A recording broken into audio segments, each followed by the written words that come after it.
आज लोक का माझ्याकडे येत आहेत? उबाटा सोडून, का उद्धवजींकडून सोडून माझ्याकडे येत आहे? याचं कारण काय? सगळेच वाईट आहेत, सगळेच चोर आहेत, सगळाच कचरा आहे? असं नाही होत. 50 आमदार माझ्याबरोबर आले, खासदार माझ्याबरोबर आले, शेकडो हजारो नगरसेवक आले, पदाधिकारी लाखो आले. का? याचं कारण का?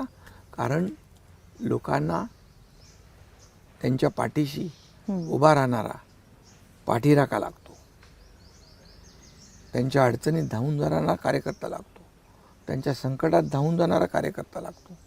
तो त्यांनी माझ्यात बघितला आहे आणि म्हणून ते येत आहेत. मग आत्मपरीक्षण कोणी करायचं? का सोडून चाललेत? का शिव्याशाप द्यायच्या? आत्मपरीक्षण तर केलं पाहिजे. का चाललंय, का होतंय?